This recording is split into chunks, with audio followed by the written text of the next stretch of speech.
One of the things which has made me very happy today is that I've met some people when we used to do demonstrations in Nairobi. We used to start from Nyamakima. You could not have a successful demonstration during the Moi days without working with people from Nyamakima. So when you wanted to come in the middle of the town, we would go to Nyamakima and start the march to the town. So a lot of people have been made up in the politics that we have now. We've got to be very grateful to part of this crowd that I see here because what they've done in bringing change to this country. The second issue, and I really want to be blunt about this, because I will never have probably another occasion. And I agree with you, Polycarp, Yakamba, we must talk business. And we have to talk business in politics for us to succeed.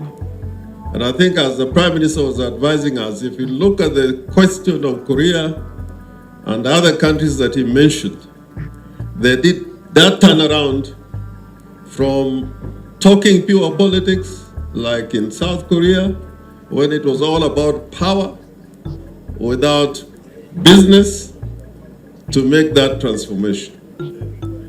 But before you get there, you must address the political question.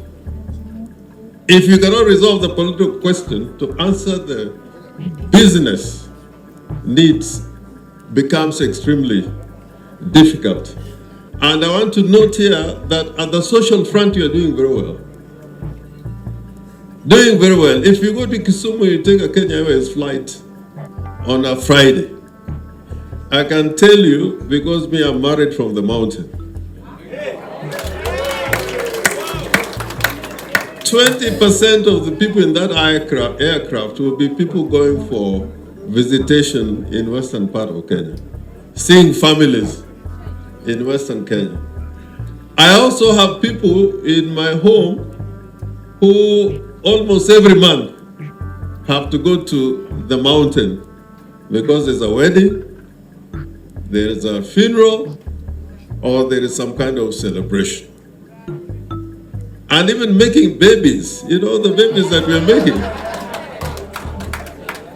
We are making babies across the line.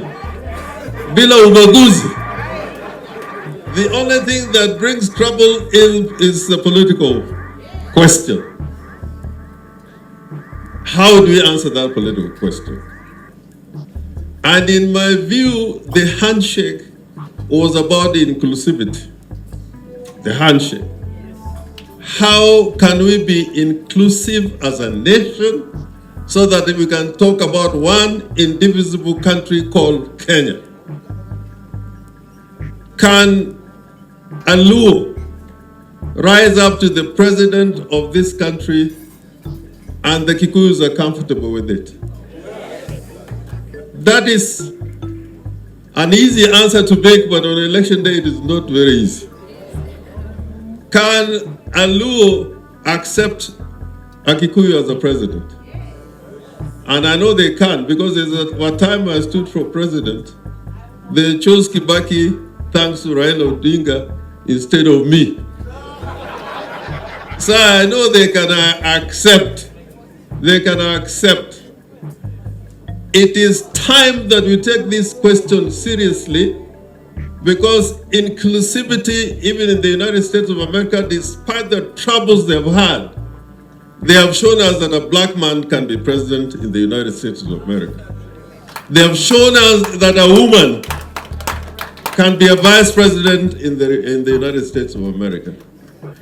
To resolve the Kenyan question between the Kikuyus and Luos, if that question can be resolved, I can guarantee you there'll be peace in Kenya from now and forever and ever and ever and ever.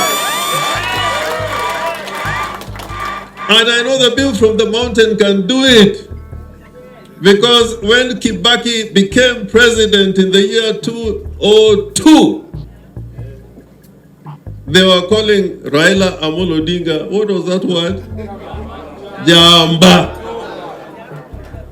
And you know, to get somebody to be called Jamba is not easy. It's not easy. You must have done something or changed something in people's lives.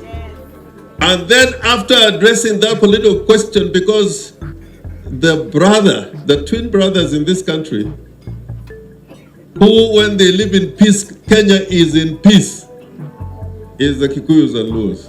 I can guarantee you, we're not talking tribalism. We are just being realistic.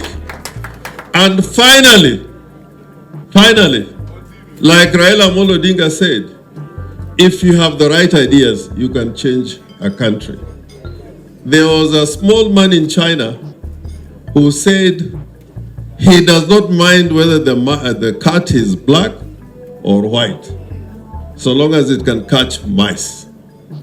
That was the beginning of China changing from a backward, peasant-driven economy to one of the biggest economies in the world, the fastest growing economy. So if we can have a leader so that we forget about who, but think about what is he going to do, like Igade was saying, we can, in the year 2002, make sure that Kenya can sustain the development at the rate of 7% from 2022 to the time when many of you will be having grandchildren. So I hope, and you know, Peter Kenneth, I like this. This is a meeting of the lake and the mountain on the slopes of the mountain. Within a month, Rabongo, you must have another thing like this, which will bring the mountain to the lake in the shores of the lake. And nobody is going to stop reggae. Thank you. Tumpatie Mheshimiwa Orengo makofi mazuri.